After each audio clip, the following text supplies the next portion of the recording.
continuando con la sesión número 22 del Diplomado Contrataciones con el Estado.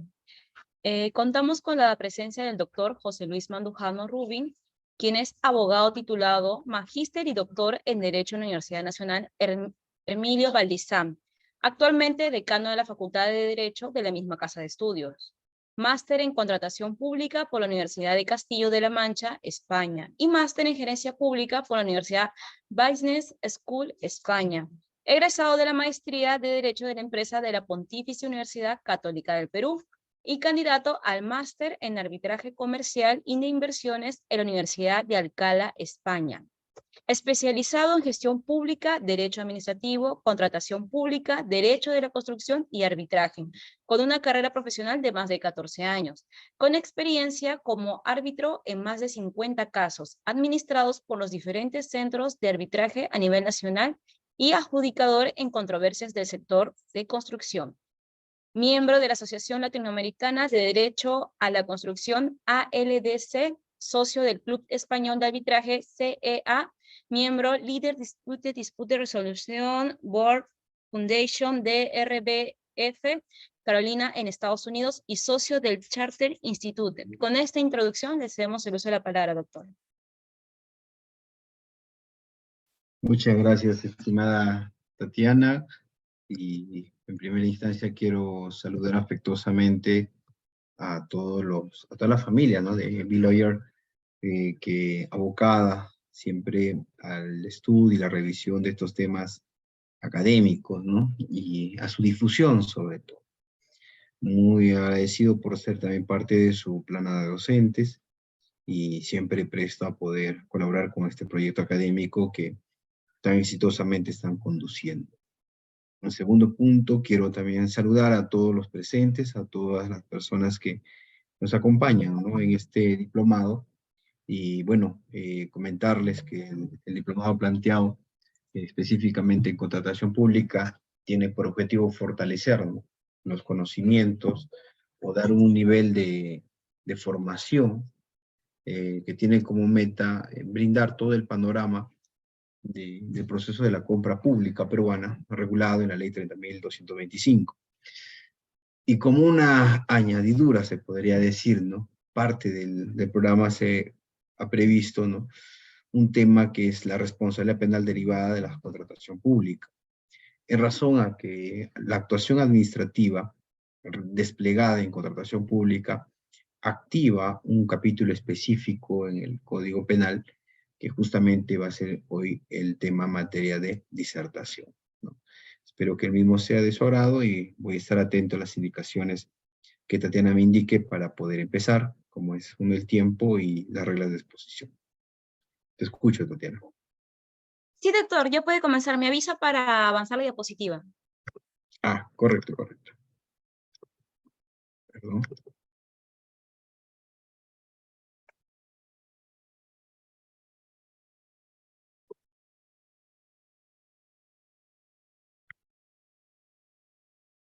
Ya, ahora sí. Sigamos. Bien.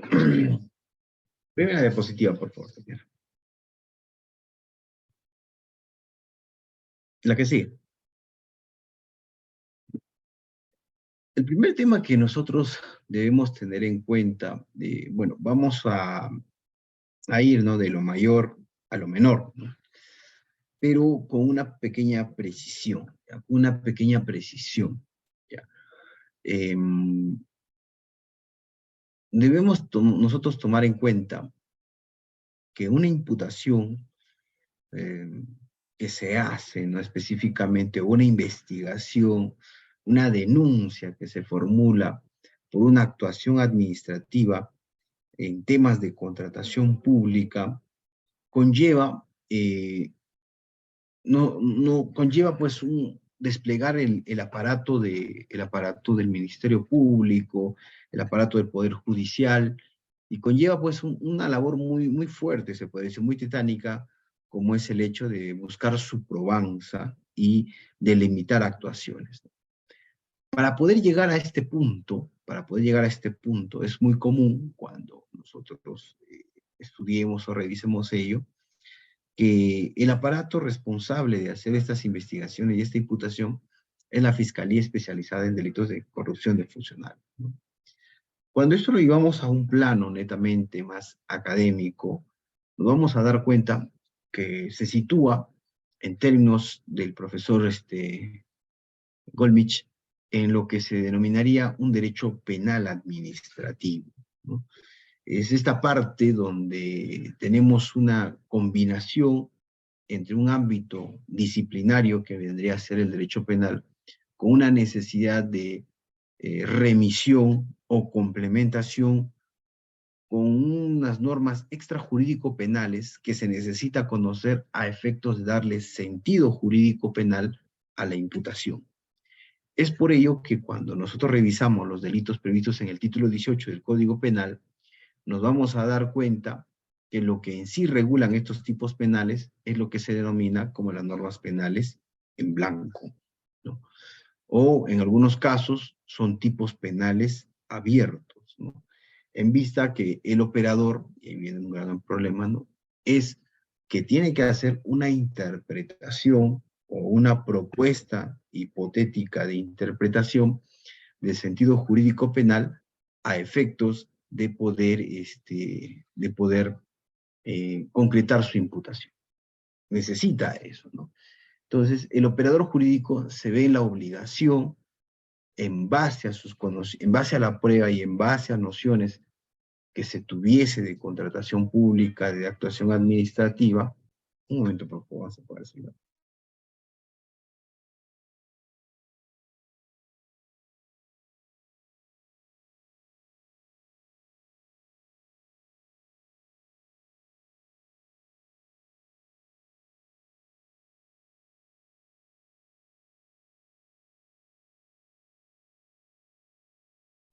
Listo, solucionado. En ese sentido, el, el operador jurídico se ve la necesidad también de poder conocer, identificar la actuación administrativa que le va a servir como base para poder hacer una imputación de una responsabilidad en estos tipos de delitos. Entonces, con este primer punto, que para mí es muy importante, en vista que de ello va a determinar la determinación de responsabilidades también, es que me he permitido, en una primera instancia, ya conociendo un poco lo que se quiere llegar, los pasos previos para el mismo, ¿no? Y los pasos previos justamente lo vamos a encontrar uno en el ámbito administrativo, como es entender el concepto de administración pública; dos, sectorizar un poco sus actuaciones, y de esa sectorización de actuaciones vamos a ver que hay una parte muy importante de la administración pública, que es la contratación pública, que de eso se trata todo este diplomado, ¿no?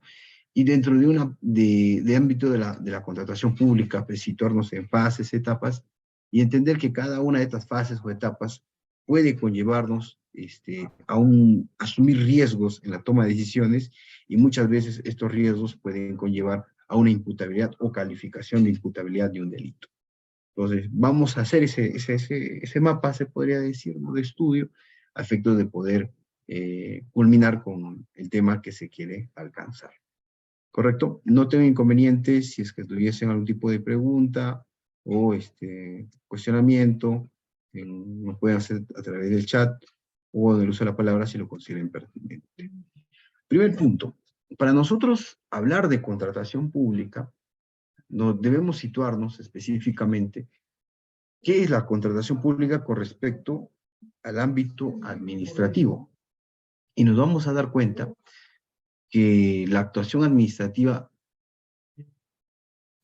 es una parte muy, se podría decir, es un elemento dentro de la actuación administrativa.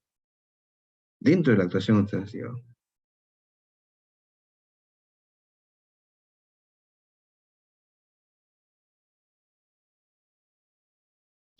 Dentro de la actuación administrativa. ¿Y quién hace justamente esta actuación administrativa o genera, ¿no? Algunos la identifican como parte de las funciones administrativas. Es justamente la administración pública. La administración pública, entonces, como un primer punto que nosotros debemos conocer o identificar, tenemos muchos variados conceptos, ¿no? Normativos no, pero por un sentido se podría decir aceptado por dentro de las fuentes formales del derecho, ¿no? Tenemos un concepto tradicional, tenemos un concepto moderno, y existe una regulación subjetiva de lo que podríamos comprender como administración pública, ¿no? En una primera instancia debemos nosotros tener en cuenta que la administración pública entendemos como que este gran monstruo, ¿no? Este gran aparato que tiene el Estado a efectos de podernos brindarnos, darnos orden, darnos servicios, ¿no? Permitir darnos un sistema de control a todas las personas. En vista que si no tuviéramos este gran monstruo, este gran aparato que nos da pues control, orden, pues existe una enfermedad mucho peor, que es la carencia de la administración pública. Y esa enfermedad que es mucho más perjudicial, ¿no? Ese monstruo mucho peor que es el monstruo de la administración pública, que en términos del profesor Jobs se llama el Beijing, ¿no? Y la administración pública sería este gran monstruo que se llama el Leviatán. Mucho peor que ese gran monstruo sería efectivamente hablar del caos. Entonces, si no hubiera administración pública, tenemos caos. Un ejemplo de ello es cuando nosotros hemos pasado momentos un poco complicados con estas huelgas, con estos paros, y teníamos claro muchas veces la noción de que en esos momentos tal vez no hubiéramos contado con servicios de seguridad ciudadana, servicios hospitalarios, ¿no? Si atentas hasta contra una ambulancia que transporta personas. Entonces, si llegamos a ese punto, estamos llegando a un punto de caos. Y en ese punto de caos, si nosotros nos situamos, nos damos cuenta pues que estamos en una exponencial situación de peligro, donde ya las instituciones no funcionan, ¿no? Y por ende, pues, recobraría la completa vigencia las leyes de la naturaleza. Entonces, ¿cómo hacemos que eso no suceda? ¿Cómo hacemos que se mantenga todavía el orden ante el caos? ¿Cómo hacemos que los servicios funcionen? ¿Cómo hacemos que las personas se conduzcan por las señales de tránsito, los canales establecidos? ¿Cómo hacemos que funcione el agua, la luz, la telefonía? Haciendo que este gran monstruo que es la administración pública, pues funcione. Tiene que funcionar. Con sus vicios, tiene sus taras, tiene sus defectos, pero lo peor es que no contemos con la administración pública.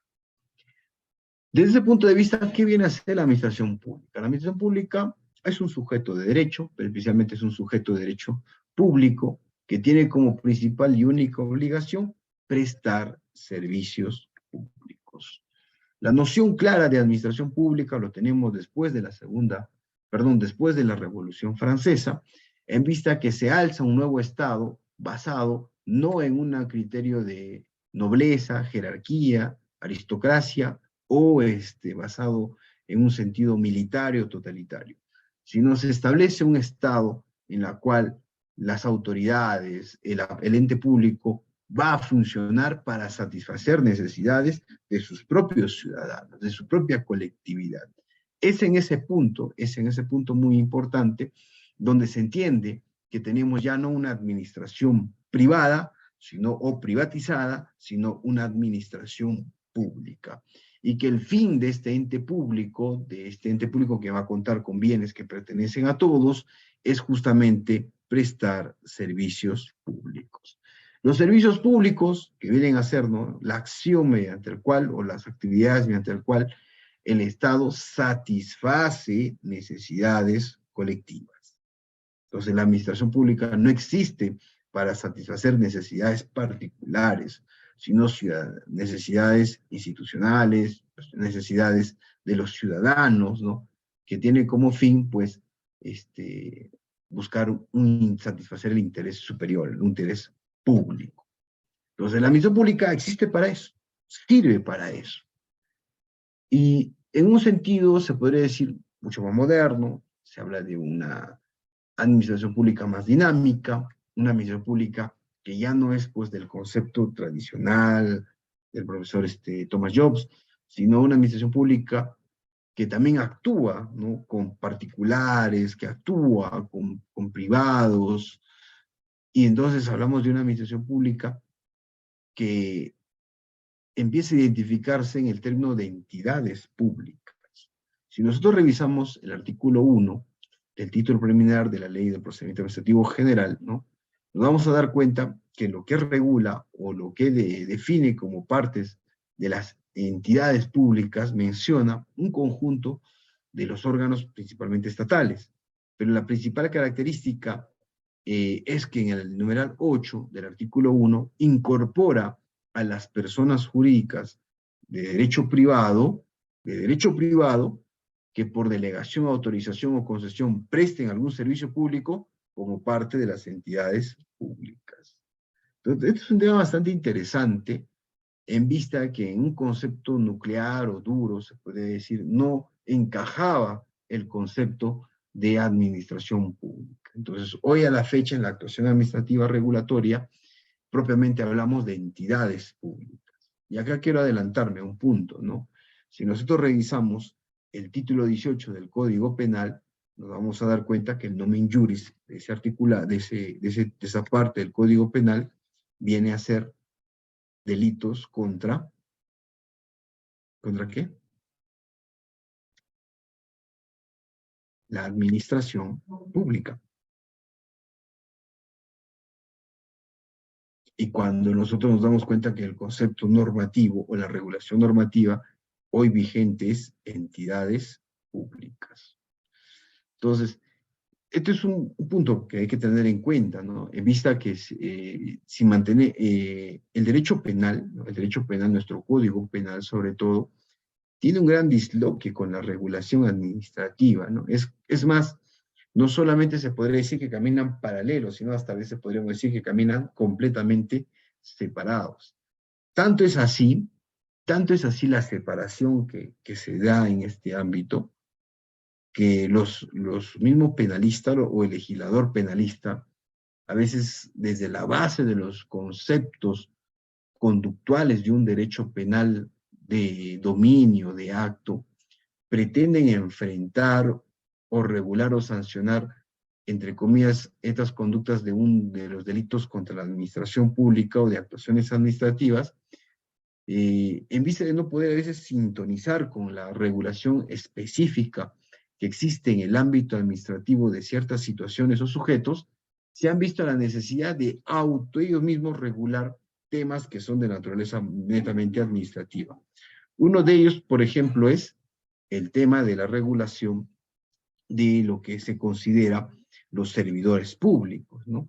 Es sabido que cuando nosotros imputamos responsabilidad en los delitos contra la administración pública, que nos comunica la doctrina penal nos dice que son delitos especiales, ¿no? ¿Y por qué son delitos especiales? Porque el sujeto activo es un sujeto diferente a los que cometen los delitos comunes. Y este sujeto activo se denomina específicamente, ¿no?, un servidor o funcionario público. Entonces, entenderíamos que por remisión tendríamos que tener claro el concepto servidor o funcionario público previsto en la norma administrativa. No, hemos tenido que hacer en el propio Código Penal una regulación propia desde el punto de vista del ámbito penal que entendemos por servidor público, ¿no? Funcionario público. Y ello lo tenemos en el artículo 425 del Código Penal. Es por eso que no se sorprenda que lo que nosotros podríamos considerar como servidor público en el ámbito penal no lo sea a veces en un ámbito administrativo. Todo un tema hay por debatir, ¿no? Otro tema por debatir es que nosotros ya no utilizamos en la actuación administrativa el término administración pública, sino entidades públicas. Sin embargo, el título 18 sigue regulando todavía administración pública. ¿Dónde tenemos esta regulación de administración pública per se? Recordemos, hay también un disloque importante, que el Código Penal de 1991 fue pensado y elaborado con una idea de una administración pública paquidérmica, de una administración pública que promueve bienestar, muy paternalista, el padre Estado, que inspiraba pues justamente la Constitución de 1979. Entonces, ese régimen de administración se ha previsto proteger con la Constitución, proteger con el capítulo del Código Penal de 1991. Cosa distinta que se maneja con la Constitución de 1993, donde pasamos de un Estado más grande, paternalista, a reducir el Estado y a lo contrario, utilizar mecanismos de delegación, de concesión, permisibilidad y sobre todo la obligatoriedad que tienen las entidades públicas de contratar, ¿no? Cuando quieren prestar servicios de obras, bienes o servicios, la obligatoriedad de contratar a través del mecanismo de la licitación o el concurso público. Entonces, existe otra versión de una administración pública en la Constitución de 1993 que no ha sido pensada en la Constitución de 1991. Es por eso, por ejemplo, que ya existe un gran sector que está reconociendo que el artículo de incumplimiento de deberes funcionales, precisamente el artículo 377, no debería existir, porque no tiene sentido jurídico penal en una administración de 1993, tal vez paternalista, ¿no? Tenemos delitos como retardo injustificado en el pago, el delito de malversación de fondos, que deberían ser desmitificados del Código Penal que tenemos vigente en vista que lo mismo estarían sujetos ya no a una versión de la Constitución de 1993. ¿A qué me refiero sobre este punto? Sin que se me tome o se me interprete mal. Quiero ser bastante preciso. La versión de Estado y de administración que tenemos en la Constitución del 93 está prevista para un Estado que se va a incorporar a un mundo globalizado, a una economía dinámica, a una percepción de inversión extranjera, sujetos a un espacio de mercado. Esa lógica involucra todo aquello que les estoy mencionando.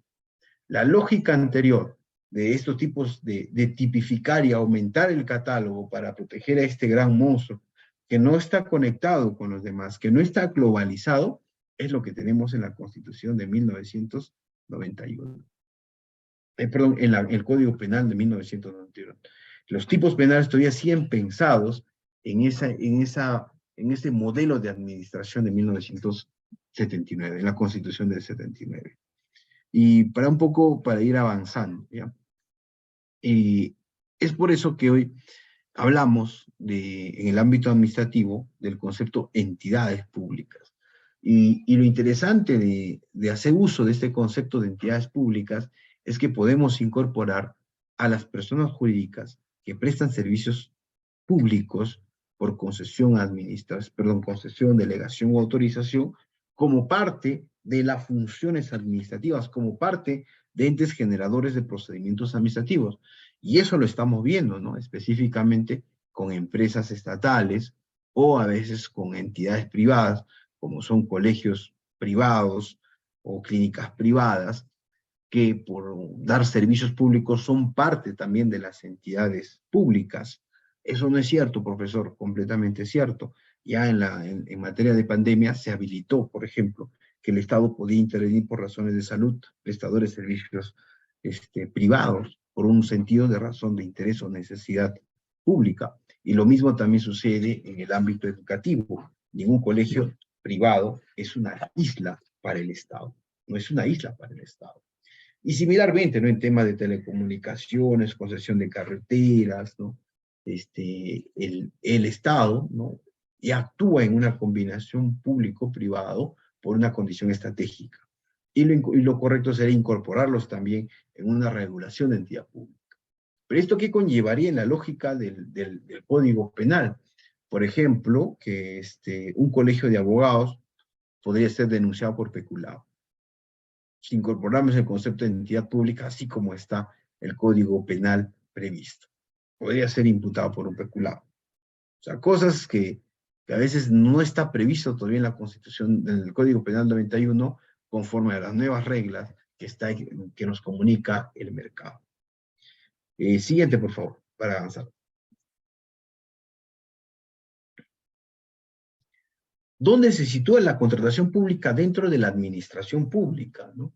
Nosotros debemos tener en cuenta, siguiendo el concepto tradicional, que la entidad pública, que es la administración pública, que es esta persona jurídica, que tiene por objeto prestar servicios públicos, los servicios públicos que vienen a hacer esas actuaciones, esas prestaciones que tienen por objetivo satisfacer las necesidades de interés público, para ejecutar eso necesita realizar pues un conjunto de actividades previas más.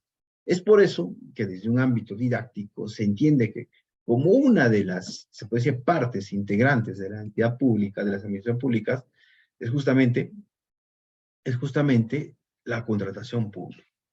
Tiene, por ejemplo, más elementos, ¿no? La administración pública tiene el elemento, por ejemplo, humano, que viene a ser los recursos humanos o el talento humano, ¿no? Todo un régimen especial, toda una regulación específica que se identifica como el derecho laboral público, ¿no? También cuenta con sus propios bienes, ¿no? Es lo que se conoce como los bienes estatales, un tratamiento específico, diferenciado, que no es lo mismo que es un bien privado que un bien público. También contamos con un régimen especial que regula sus actuaciones, así tan similar como las personas capaces generamos actuaciones con impacto en el derecho y que tengan, para que las mismas produzcan eficacia, tienen que ser jurídicas. Igualmente, existe un conjunto de actuaciones que realizan las entidades públicas a efectos de ser reconocidos que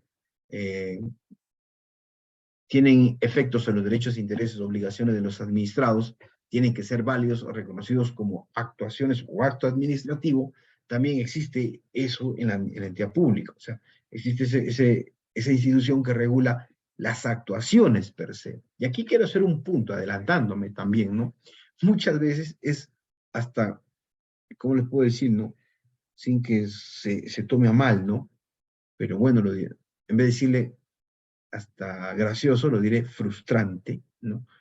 Como muchas actuaciones administrativamente válidas han servido como insumo para calificar y hasta condenar como si fuera una actuación ilícita penalmente. Esto es algo muy frustrante, ¿no?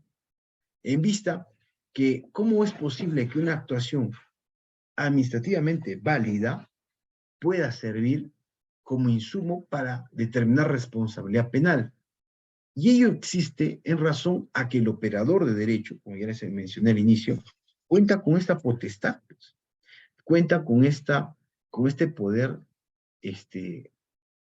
yo le llamaría a veces hasta arbitrario, amplio, de poder calificar desde sus propias bases o conocimientos y nociones que tenga, de entender que esa actuación para ellos sí reviste o no reviste una responsabilidad penal. Y mientras que contemos una falta de filtro que regule ese poder, pues toda persona, todo funcionario servidor público es pasible de una denuncia, una investigación o hasta una condena injusta, ¿no? Y bueno, y hay otro punto más, me adelanta una conclusión. ¿Qué está pasando con ello?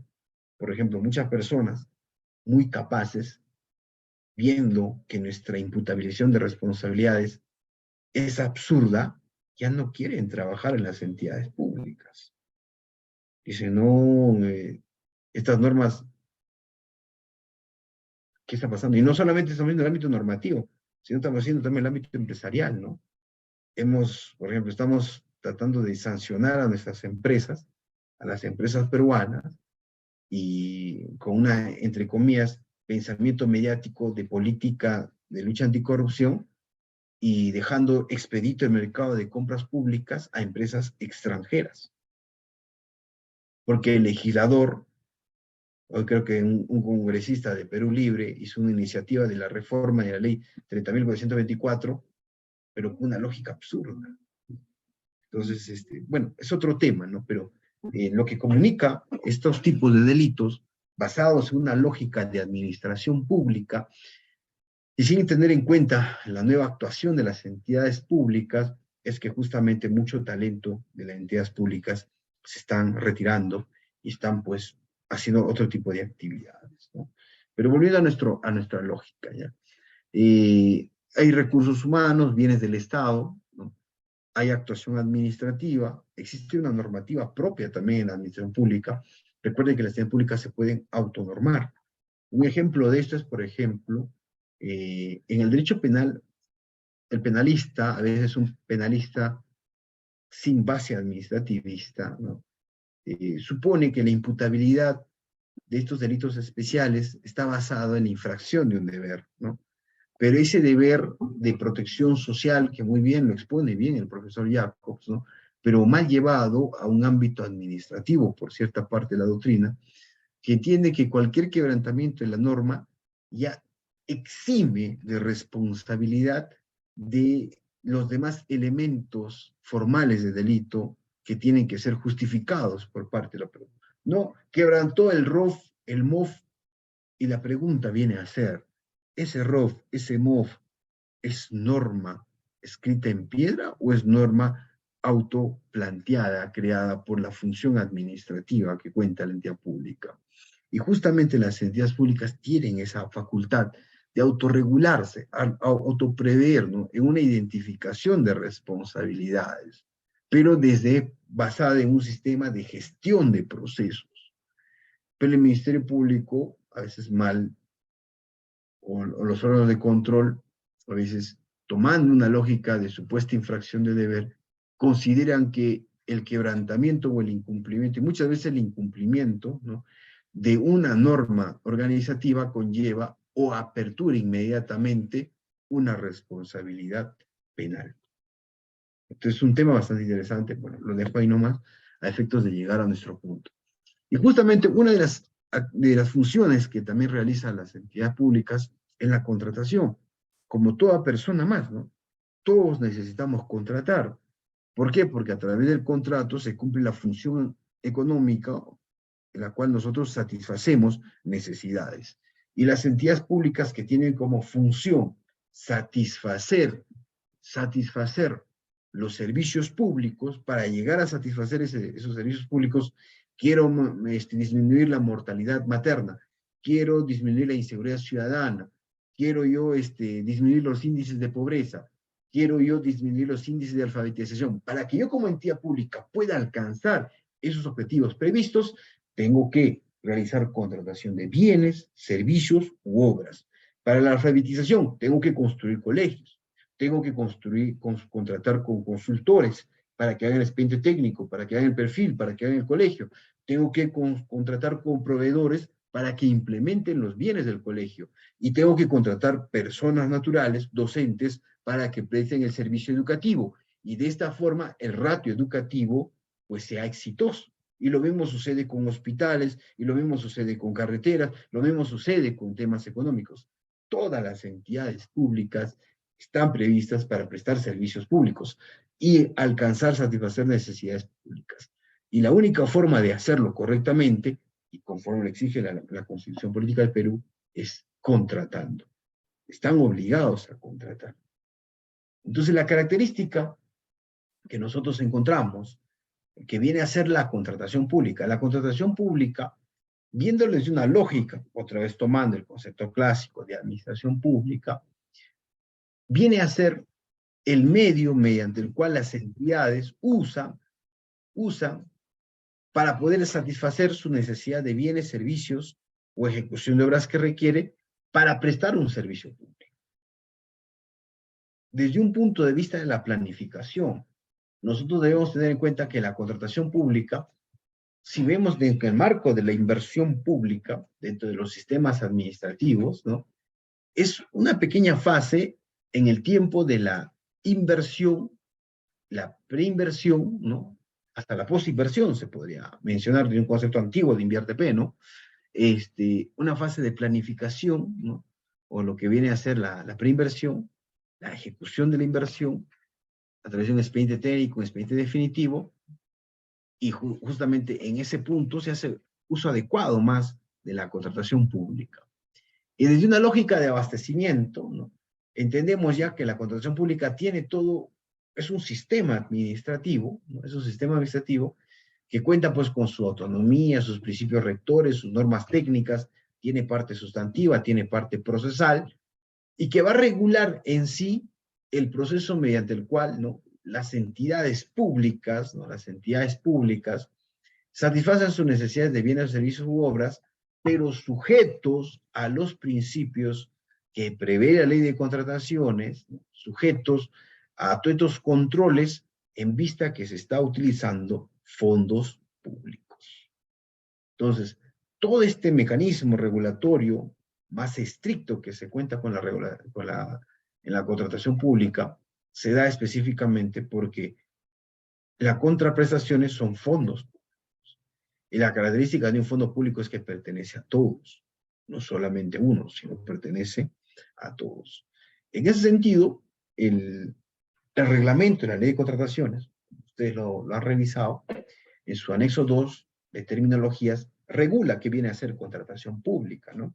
Y hace una regulación tan similar como la del Código Civil, es el artículo 1351, salvo en la parte que indica, ¿no?, que las relaciones jurídicas patrimoniales sujetas a la ley y al reglamento de la ley de contrataciones con el Estado. Entonces, sobre contratación pública, creo que es mucho redundar, ya ustedes lo tienen claro, ¿no?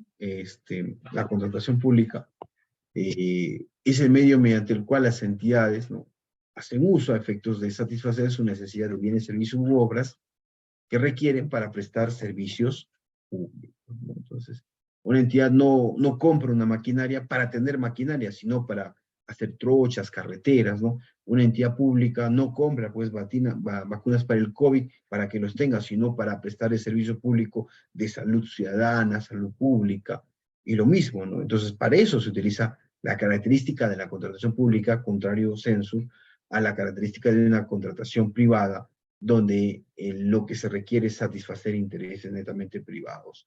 Y otra característica es el uso de los fondos públicos. Y aquí quiero hacer un punto importante.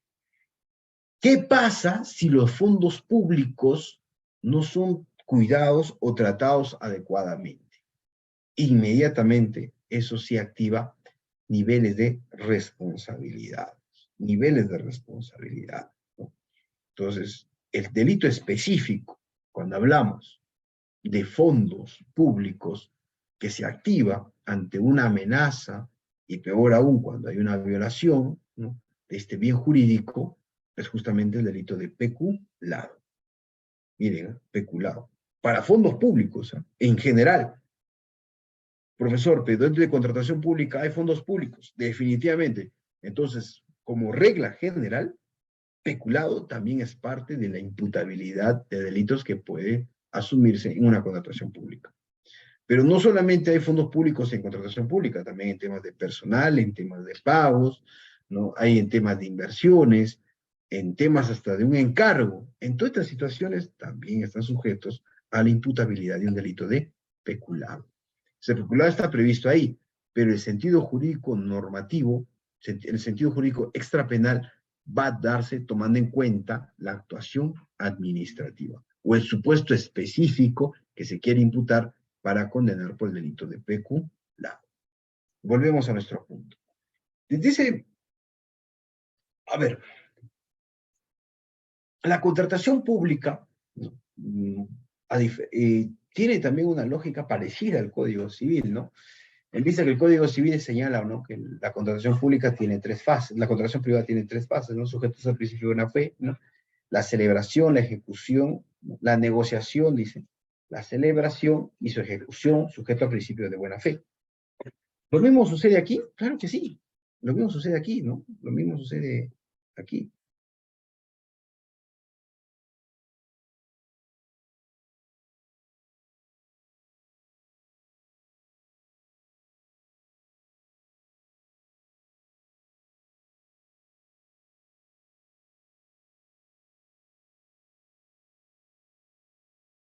Lo mismo sucede aquí, ¿no?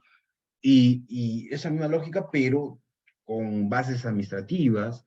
Si nosotros podríamos decirle a ustedes que la característica principal de la ley de contrataciones con el Estado, un poco tal vez para recordarles algunos temas que han tratado, es uno, que en su artículo 1 de las disposiciones finales y complementarias señala que la ley de contrataciones con el Estado tiene, o perdón, la contratación pública tiene un propio criterio de interpretación o jerarquía de las normas, en las cuales indica pues que la Constitución, debajo de la Constitución está la ley de contratación con el Estado, su reglamento, después la ley de procedimiento administrativo general, después la norma de derecho público y finalmente la norma de derecho privado. Contrario sensu en una contratación privada, que la primera fuente viene a ser pues el acuerdo de las partes, que no sea pues contrarios, ¿no?, al orden público, a las buenas costumbres, se podría decir. Esa es la única limitación. tenemos pues la libertad de contratar, la libre contratación, ¿no? Y la única restricción es la que la propia norma prevé, contrario censo al otro lado. ¿Y por qué se ha previsto todos estos candados? Justamente estos candados que tiene la ley de contrataciones, que tiene naturaleza sustantiva, que tiene naturaleza procesal, se ha previsto a efectos de garantizar, poner controles, ¿no? A efectos de evitar que los fondos públicos caigan en un tipo de riesgo o en un tipo de apropiación indebida.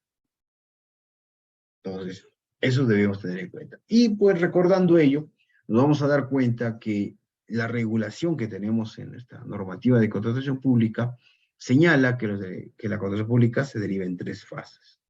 ¿No es así? No sé si alguien nos podría hacer acordar.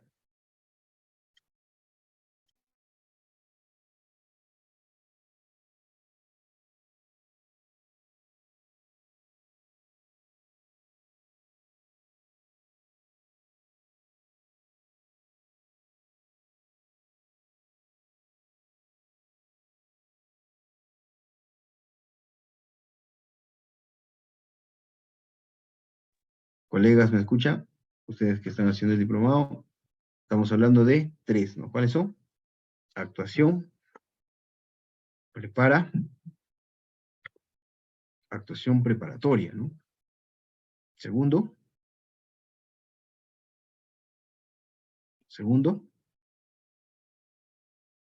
el procedimiento de selección, ¿no? Métodos de contratación, muy bien, Miriam. Y finalmente tenemos, ¿no?, el contrato y su ejecución, ¿no? Anteriormente, ejecución contractual. Sobre este es un tema bastante interesante, y debemos situarnos bien, porque esto nos invita a tener en cuenta lo siguiente. Los actores en el proceso de contratación son, uno, el titular, ¿no?, el área usuaria, el órgano encargado de las contrataciones, los comités, ¿no?, los comités encargados de la selección, ¿no?, los comités encargados de la selección, pero existen otros actores más dentro específicamente de la contratación. Estaremos hablando del que va de la mano, ¿no? Proveedores, postores y contratistas. Y la pregunta es, en estas 3 fases, ¿todos esos sujetos están a la vez? ¿Actúan a la vez? La pregunta es, por ejemplo, en la fase de actuaciones preparatorias, ¿intervienen postores, proveedores, contratistas?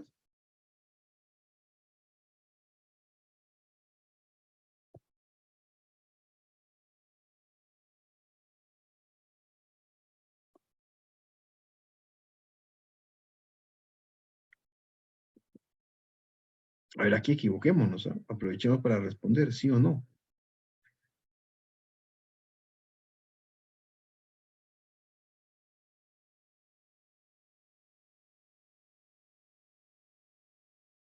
La respuesta es no, claro que no, ¿no? ¿Y por qué es importante tener en cuenta? Porque vamos otra vez, estamos yendo a la conclusión. Hay ciertos tipos penales, y sobre todo me refiero al delito de colusión, que una principal característica del delito de colusión es que la imputabilidad se hace tanto al funcionario, ese funcionario, que concerta con un tercero a efectos de defraudar. Entonces, ¿por qué esto es importante? Porque nos comunica que, por ejemplo, en actuaciones preparatorias no podría darse colusión. Porque la actuación preparatoria son procedimientos de oficio. Es procedimientos de oficio. Y la característica de procedimiento de oficio es que son desarrollados por la propia entidad. Son desarrollados por la propia entidad. Profesor, pero puede ser actos preparatorios para la comisión de un delito. Pero si nosotros nos centramos a analizar si existe una denuncia, estamos en fase de actuación preparatoria, no podríamos ser imputados por colusión. Porque no tenemos la certeza todavía de la participación de un tercero. ¿Qué pasa si el proceso no se presenta a nadie? no hay ningún tipo de postor, se declara desierto. Entonces, hay que tener en cuenta que la actuación realizada en fase de actuaciones preparatorias, ¿no? propiamente, por sí solas, no encajan en una tipificación de delitos como la negociación incompatible, aprovechamiento del cargo o colusión. Menos aún, cohecho pasivo o cohecho específico. Segunda parte, procedimiento de selección. El procedimiento de selección, la selección, ¿no? o métodos de selección, que en contratación algunos lo identifican en la norma, tiene una peculiar característica. Aquí sí estamos hablando de un procedimiento administrativo per se, o sea, por sí mismo. ¿Por qué? Porque no va a haber selección si no viene ese administrado denominado postor. Si no existe una relación administrativa, entidad pública, con el administrado postor, no hay selección. Necesitamos que ellos concurran. Necesitamos que ellos participen. Entonces, este espacio de la norma sí habilita la imputación de un favorecimiento, de una concertación, una colusión, un cohecho, los cohechos sí de excelencia califican acá todos los tipos de cohechos, o concusiones. Tercera fase. Profesor, pero me pueden imputar, ya, sigamos, perdón, tercera fase. Ejecución contractual. La ejecución contractual, ya por sí sola, estamos ya agotado ya la selección, ¿no? Estamos iniciando la ejecución de la prestación y se da específicamente con el postor ganador, que en este caso es el contratista, y la entidad. Y la característica que ya contamos con el contrato, o en este caso la orden de servicio, ¿no? La orden de servicio de este contrato. Este contrato o esta orden de servicio ya crea una relación jurídica contractual. Y al crearse la relación jurídica contractual, ahora sí podemos activar el 399, denominado el que indebidamente se interesa en una contratación. Entonces, habilitamos la imputabilidad de negociación compatible. Colusión también, alternativamente, pero por excelencia, negociación incompatible. Profesor, ¿también cohecho? Sí. Ahí empieza un tema muy interesante que se denomina el concurso ideal de delitos. Una imputabilidad de concurso ideal de delitos, que es otro tema que no es materia nuestra, ¿no? Pero voy adelantando ya los criterios de imputabilidad de delito por fases de la ejecución contractual. Sigamos. Tatiana, ¿estás con nosotros?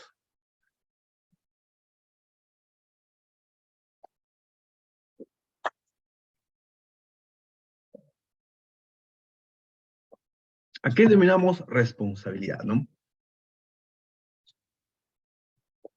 Y de ahí el título, ¿no? La responsabilidad penal derivada de la contratación pública.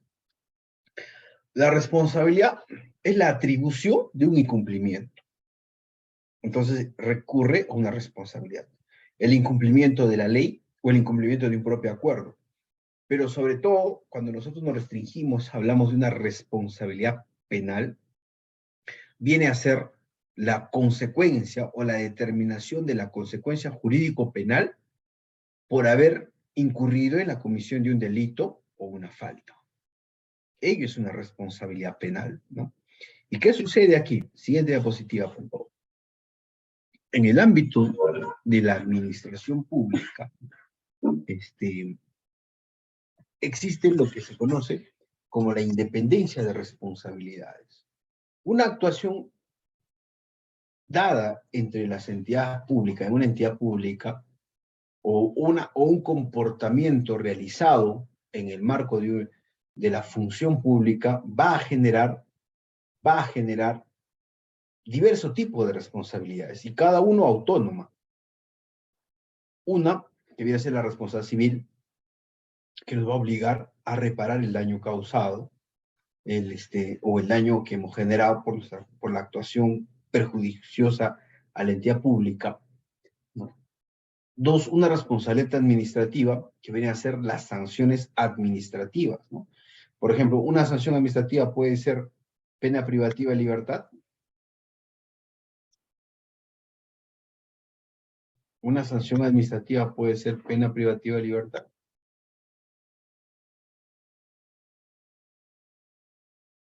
No, muy bien, Miriam, ¿no? Definitivamente no. Muy bien, Yamile. Limitativas de derecho o restrictivas de la libertad. Laborales, sí, exacto. Suspensión, la multa, la puesta a disposición o restringirte el acceso a cierto tipo de bienes o a tu contraseña o a tu usuario, pero jamás la pena privativa de libertad, ¿no? Entonces, el ámbito sancional administrativo tiene toda otra lógica, toda otra configuración, tiene otro sentido que no sirve para el ámbito penal, en base a la autonomía de responsabilidades. Es más, el propio Código Procesal Penal y su título preliminar, si no me acuerdo más, el artículo cuarto señala la preeminencia del derecho penal sobre el derecho administrativo. Y efectivamente, ¿no? O sea, el ámbito administrativo tiene una completa independencia y el ámbito penal tiene una completa independencia. Pero lo que existe en ambos lugares es la antijuricidad. Un elemento formal del delito es la antijuricidad y un elemento necesario para determinar una sanción administrativa es que no existe una eximente de responsabilidad, es decir, que lo haga jurídico. ¿Y cómo verificamos que haya antijuricidad o eximente de responsabilidad? Verificando si la actuación administrativa es válida o es inválida. Si es una actuación administrativa válida, no tiene sentido por qué determinar responsabilidades. Profesor, fue una decisión de gestión. Ay, es un tema que es todo un limbo, todo un tema bien controversial, bien difícil. Uf, ¿no? O sea, activa ambos mundos, tanto administrativo como penal a la vez. Hace un ejemplo para que ustedes se den cuenta, ¿no? Cierto postor que obtiene la buena pro para ejecutar un hospital muy importante en nuestra ciudad, ¿no? Presenta los documentos para suscribir contrato dentro del plazo de ley. Dentro de los 2 días le observo y le doy pues los 4 días para que subsane y presente el documento que falta, que es una carta fianza de fiel cumplimiento. El postor me pide un plazo adicional porque no va a hacerlo dentro de los 4 días para subsanar. Y la norma señala que este plazo no se debe exceder. No hay ampliación. Pero yo decido como una decisión de gestión, como reglamento de la contratación pública, darle un plazo más porque va a ser mucho más tiempo, estoy en el último mes del año, existe un gran riesgo de la pérdida de este presupuesto, entonces decido darle 4 días más, presenta el postor su carta fianza y firmo el contrato. Entonces da como que una persona se está sacrificando por una decisión de gestión por el presupuesto, pero también puede interpretarse que había un favorecimiento. La actuación definitivamente es antijurídica. Es antijuricidad. Verificar su justificación se va a dar tanto en la investigación penal como en la investigación administrativa. Y usualmente va a ser condenado, lógicamente, ¿no? Entonces, de eso se trata la responsabilidad penal. Sigamos, a ver, para avanzar, los tipos. Aquí hay mucho que problematizar, ¿no? Hemos estado hablando varias cosas, ¿no? Pero un poco adelantándome ya, entre las cuestiones posteriores y las cuestiones previas. Todo operador, por ejemplo, que hemos estado en tema de contratación pública, una obra que ha sido, no sé, denunciada, que ha generado su paralización de esta obra, ¿no? El típico caso, ¿no? Se ha valorizado, se ha pagado valorizaciones inexistentes, ¿no? Entonces, este pago, ha permitido que fondos públicos caigan en manos de tercero. Entonces, activa pues delito de peculado, activa el delito de cohecho. Entonces, se hace, a ver estas denuncias, haber intervenido la fiscalía, la obra, ¿no? Pide la constatación e intervención, es usual que las entidades suspendan toda la ejecución contractual y se lleva a cabo el proceso. Una vez que se lleva a cabo el proceso, pasan los años, a veces muchos años, y se logra condenar al residente, al supervisor, al órgano de contrataciones, al subgerente, al gerente de obras, todos aquellos que tramitaron el pago. Les dan sus respectivos años de pena privativa de libertad, más que pague la reparación civil. Una vez que se logra eso, el fiscal enseña la sentencia condenatoria, el juez también lo lee en Justicia TV, la sentencia condenatoria. Con eso, con ese papel, se termina el hospital, se termina la carretera, ya el pueblo cuenta con más agua. La respuesta es, ¿cuál es la respuesta?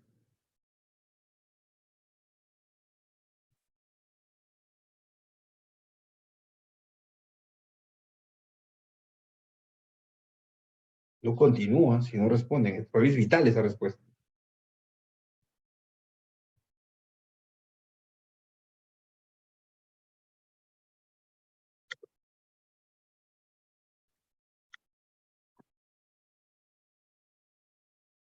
A ver, colegas, hay que equivocarnos, ¿no? Pero necesito la respuesta. Aunque sea, levanta la manito.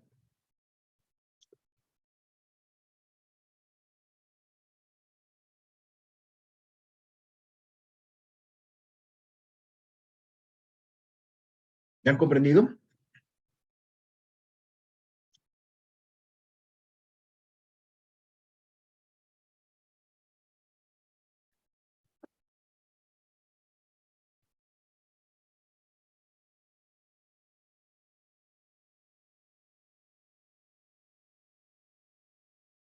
La respuesta es no, no, Tatiana, no, Miriam, no.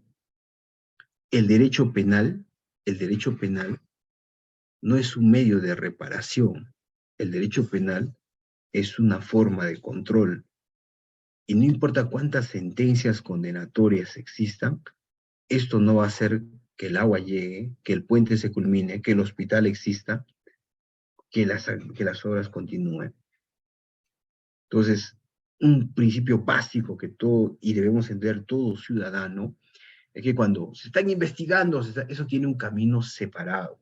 Eso va a ser materia de generar una sanción, pero eso no va a permitir que la obra o el bien o el servicio se llegue a satisfacer. Por ejemplo, el caso de la adquisición de oxígenos que hubo en la ciudad de Lima, no sé qué entidad hizo la adquisición, se trajo los oxígenos, pero no quieren dar la conformidad. Y los oxígenos estaban ahí, y lo peor que estaban hasta antes de la pandemia. Pero como no había la conformidad por una deficiencia de especificación técnica, que hubiera sido sujeto a un reajuste de precios, que hubiera sido sujeto a X, pero no que se determine si lo sanciona o no sanciona, y una vez que se determine, el bien sigue ahí. Entendamos esto, el derecho penal no es un medio de reparación. El derecho penal no va a hacer que se culminen las obras. El derecho penal no va a hacer que continúe el servicio. Son cosas completamente diferentes. Y a los operadores en contratación pública debemos tener en cuenta que si existe una investigación, si existe una denuncia, mientras que no existe una medida coercitiva dictada por el Ministerio Público que suspenda la ejecución contractual, las responsabilidades siguen, los plazos siguen. Y el objetivo es cumplir con la prestación, alcanzar la finalidad del contrato. El fiscal o la prisión preventiva que se ha dado al contratista no genera que suspendamos la continuación del contrato. La prisión preventiva que se ha dado al alcalde tampoco suspende, no suspende. Profesor, ¿qué está indicando usted? Lo que estamos indicando es que debemos adoptar todas las medidas correctivas, todas las medidas reparadoras administrativamente, pero se tiene que seguir con la continuación de la prestación.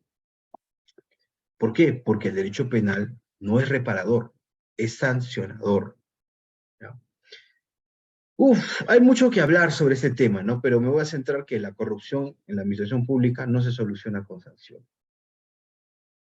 Un diplomado en contratación pública no va a solucionar el tema de la corrupción. Un diplomado en penal no soluciona. Una maestría no soluciona. Más sanciones no soluciona. Más fiscalías no soluciona. No, eso no es la solución. Condenar a un alcalde tal, ya, no lo soluciona. No va a solucionar, porque este es un tema mucho más grande. El tema es interdisciplinario. El tema es un tema de política pública general. Y debería empezar desde el ámbito educativo. Así como se enseña religión, se tiene que enseñar desde abajo, ¿no? De una manera política educativa, ¿no? Las consecuencias de la corrupción, ¿no? Identificar y demostrar, ¿no? A los jóvenes, a los estudiantes, ¿no? Que son los futuros, que esto genera mucho daño al país, ¿no? Así como tenemos hoy la política de la educación ambiental, ¿no? Desde muy pequeños, hacer entender el peligro de esto. Y tener en cuenta que los delitos de corrupción de funcionarios tienen como base las actuaciones políticas, por si acaso. Es mucho más grande. No solamente vamos a activar delitos de la misión pública, va con delitos económicos, no, va con decisiones políticas. ¿No? Necesitamos repensar, ¿no? Las autoridades políticas, los criterios. ¿Y qué pasa si yo incumplo con mi oferta económica y no quiero firmar un contrato de contratación pública? Me sancionan. ¿Qué pasa si yo incumplo mis promesas electorales? Prometí a todos mis distritos, hospitales, colegios y pistas, y a ninguno les hago. No pasa nada. No pasa nada. Porque la ley de partidos políticos, la norma que tenemos, permite, y la raíz de todo esto está en las decisiones políticas partidarias. De ahí se tiene que hacer el filtro, ¿no? Bueno, sigamos. Sigamos, por favor, para no cansarlos, ¿no? Bueno, este es un tema bastante amplio ya, pero los voy a resumir breve, para entrar a la parte de preguntas. El derecho penal que nosotros tenemos en el Código Penal de 1991 ha sido creada con la categorización para imputar comportamientos humanos. El que mata, el que viola, el que lesiona, ¿entienden? El que agrede, el que conduce un vehículo en estado de ebriedad. La imputabilidad en delitos contra la administración pública se tiene que hacer en base a actuaciones administrativas, que no es lo mismo que imputación por coautoría. Es completamente diferente. Es posible que dentro de un procedimiento irregular participen sujetos en el marco de confianza y cumplimiento de sus funciones que lo han hecho en un sentido regular, pero el resultado arrojó algo irregular por la actuación de ciertos sujetos en el procedimiento que lo viciaron. Y por ende yo no puedo a la persona que actuó de manera regular dar el mismo peso, la misma consecuencia que la que generó la irregularidad. Eso, por ejemplo, no se ve en el tema hoy actualmente en nuestro Código Penal. Hoy se sanciona a todos. Jugamos así como, no sé, es como darle a la piñata, pero es como dice, un mono con metralleta. Disparas a todos. Es posible que yo formule acusación contra el primer comité y contra lo que resulta responsable y los demás, si es que por ahí se me ocurre. Es muy usual que a veces termine en un proceso penal y remitan copia de los actuados porque del juicio se advirtió que hay más sujetos, entonces remites a la otra fiscalía para que siga la investigación ad infinitum. Eso se tiene que reconfigurar y pensar en el capítulo de delitos contra la pública de nuestro Código Penal. Siguiente, para acabar. Siguiente, Tatianita. Ya esto es lo que hemos mencionado, ¿no? La configuración. Y si cambiamos la acción, cambia la tipicidad, cambia la antijuricidad y cambia la culpabilidad de los elementos formales del delito, ¿no? Es otra forma de ver. La infracción de deber ha sido superada. ¿Cuál es el ejemplo? Que con los propios casos que ustedes ven, los propios operadores del Ministerio Público o los propios defensores de la teoría de la infracción de deber, al momento de hacer la imputabilidad, se basan en pruebas por el dominio o por el colaborador eficaz. Pero una imputación sostenida en una mera imputación de infracción de deber no es posible de una manera adecuada en un Estado de Derecho. Sigamos. Los tipos penales, ¿no? La misión pública, peculado, colusión, cohecho, tráfico, recato, sigamos. Hay contravención de justicia también, un tipo especial. Pero lo más importante, sigamos, los que hay que cuidarnos. Peculado, concusión, sigue. Hemos hablado de eso también. Peculado, concusión, y sobre todo el cohecho, el tráfico, aquel que se atribuye también O sea, yo conozco a los miembros del comité, son mis amigos, vamos a ganar, confía en mí. Tráfico. Y los miembros del comité, sin que se den un tipo de responsabilidad, son atribuidos por este tercero que se atribuye un tipo de responsabilidad, cohecho o el favorecimiento, por una dádiva, algo económico, ¿no? Siguiente. Y los dos estelares, ¿no? Los dos delitos estelares, que casi se hacen imputables en todos ellos, la colusión y la negociación incompatible, que es aquel que, aprovechando, abusándose del cargo, se interesa indebidamente en una contratación. Esa determinación del interés subjetivo es bien complejo probar, y es más fácil de atribuir. Recibió detrás de a tal hora, hizo o vio una calificación estricta. Ah, esto es un indicio de interés. Por lo tanto, le hago esta atribución. Ah, y aquí en esta fase era para favorecer a tal postor, a tal contratista. Entonces, ahí existe posiblemente, en base a los indicios que se han generado, una concertación, y como es un acto explícito, exacto, la pregunta bien compleja, ¿no? La más difícil, ¿no? Se han concertado para defraudar. No, pero no se ha logrado defraudar porque dentro de la liquidación y la oferta se ha determinado que toda la estructura de costos está correcto, pero la intención tal vez era para que defraudare. Ah, en futuro, en un pensamiento al más allá, sí, colusión simple. Ah, pero si se logra probar que defraudó, colusión agravada. Y lo que dice la colega Miriam, ¿no? Es lo más importante. La prueba. ¿Cómo probar? La actividad probatoria o el derecho probatorio es ya una especialidad. Y sobre todo por la interdisciplina que se está buscando. En este caso, el derecho probatorio en delitos contra la administración pública. Se han dado cuenta que eso es bien complicado hacer y es por eso que está ocurriendo a esta figura mal llamada del colaborador eficaz, ¿no? Que dice que ha escuchado algo, por eso que la teoría de la infracción del deber se está cayendo, la teoría del dominio del derecho está tratando de volver otra dirigente en este tipo de delitos, sin tener en cuenta que son actuaciones administrativas y lo cierran eso con una coautoría. En conclusión, vivimos en una sociedad de riesgos de imputación de delitos de corrupción de funcionarios debido a la incoherencia normativa que existe entre el Código Penal y la Constitución Política del Perú y las necesidades que tiene el mercado global. Con ello daría por concluida mi participación, Tatiana. Sé que me excedí el tiempo, pero espero que a través de la formulación de preguntas interrogantes podamos subsanar algunos temas que tal vez he pasado muy rápido. Gracias. Sí, doctor, muchas gracias por la presentación del día de hoy. Hay unas preguntas que han llegado al interno. De igual manera, si desean, pueden escribir al chat de Zoom para que el doctor las pueda desarrollar. La primera dice, doctor, muy buenas noches, saludos de Arequipa. Una pregunta, ¿qué tipo de pruebas se requieren para demostrar la responsabilidad penal en un caso de contratación pública? Correcto. Bien, me voy a centrar en esa pregunta y un saludo afectuoso a todos los amigos de Arequipa, ¿no? Tengo muchos colegas y espero muy pronto estar por Arequipa, ¿no? Bueno, comentarte que las pruebas que necesitamos son efectivamente peritajes, ¿no?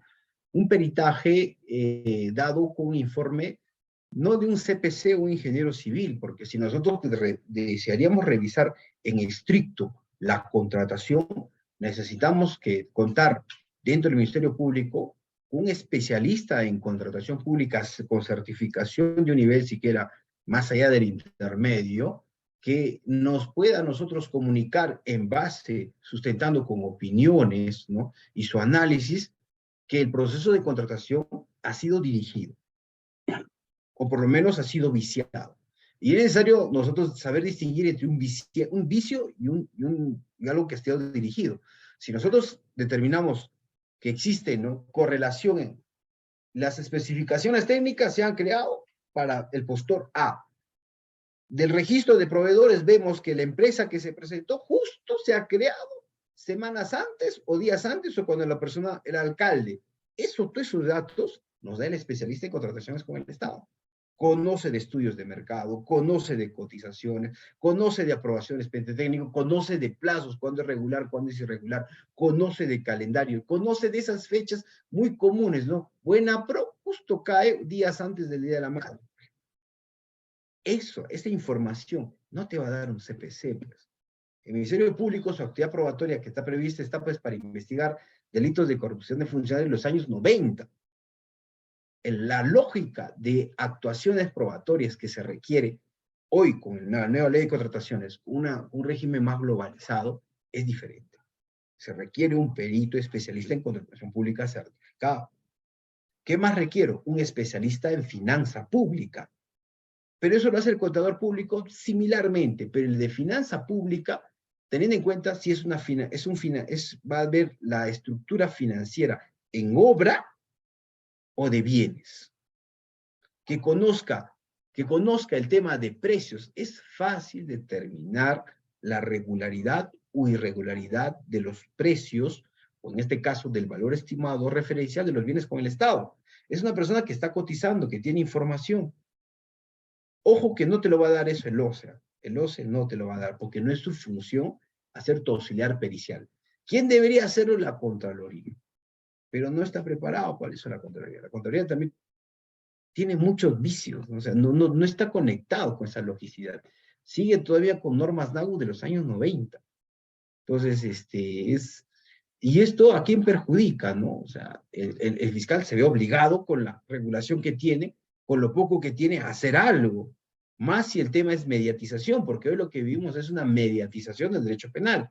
Entonces se ve obligado, pues, oye, un colaborador o algo, o esta recepción fuera del tiempo, y tratan de pues, pedir una prisión preventiva, y se piensa que la prisión preventiva es sentencia a nivel poblacional.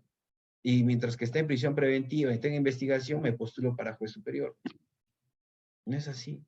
El éxito de una correcta investigación, y si yo estoy seguro, es que culmine con una sentencia condenatoria. Y yo como fiscal tengo que estar completamente seguro utilizando estos recursos, y si no los tengo, pues la norma también sanciona el indubio pro reo, la duda favorece al reo.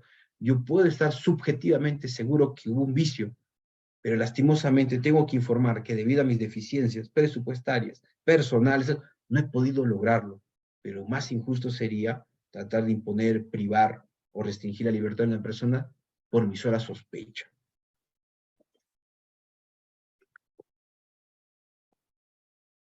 Sí, doctor, muchas gracias por la respuesta. Y otra pregunta dice, doctor, buenas noches, un saludo.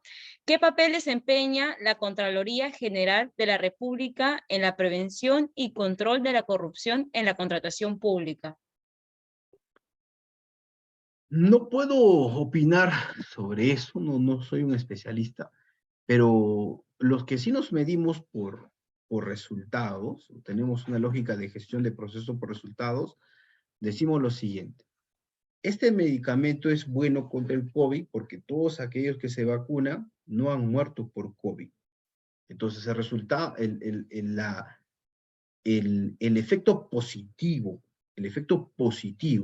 que tiene este medicamento es que ha disminuido el COVID. Entonces, no creo que sea una institución correcto decir, mira, la Contraloría detectó que este año hubo 1.000 millones de pérdidas, el próximo año 1.500 millones, el próximo año 1.000 millones. Entonces, no está funcionando.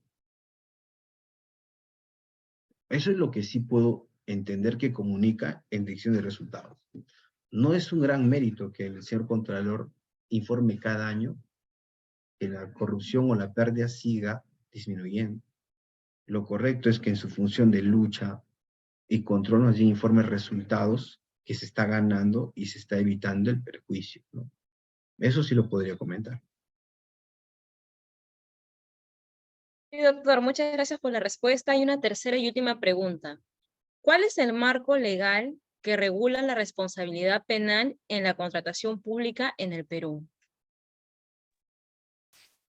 El marco penal es justamente, es un tema bastante interesante porque el operador del Ministerio Público tiene que ver qué ley de contratación estuvo vigente en el momento de la actuación. Y este es un tema complicado, Porque la lógica penal va a decir el íter crimen, y dentro del íter crimen o el camino del crimen va a haber una fase externa, una fase interna. Dentro de la fase interna, ¿cuándo se inició o se dio inicio de la planificación del ilícito? ¿Cuándo se dio inicio al ilícito? Desde esa fase, tendríamos que hacer una razón de imputabilidad del delito, ¿no? Entonces, ¿qué norma estuvo vigente en esa fase? Por ejemplo, se dice, muchos candidatos políticos han recibido financiamiento de empresas constructoras cuando eran candidatos, cosa que cuando llegasen a ser presidentes o autoridades, esto les iban a favorecer a través de la candidata a la alcaldía de Lima, que está aprobado eso también, ¿no? Que ha sido la alcaldesa de Lima, ¿no? Entonces, cuando fueron alcaldesas, reajustaron los peajes, favorecieron a las empresas, sí. Entonces, el intercrimen, ¿cuándo se dio? Antes que sea funcionario público. Entonces, ¿qué norma va a ser la aplicable? Toda una complejidad, porque tengamos en cuenta, y reitero la conclusión anterior, estás imputando actuación administrativa. Esa lógica del Código Penal, de la imputación del comportamiento humano individual, no es la vigente o la que requiere actualmente.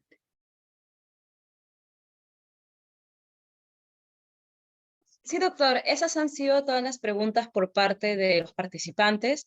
De parte de Biloyer, agradecerle por el día de hoy y esperamos verlo pronto. Muchas gracias, doctor. Buenas noches a todos. Gracias, Un gusto doctor. verlos. Hasta la próxima.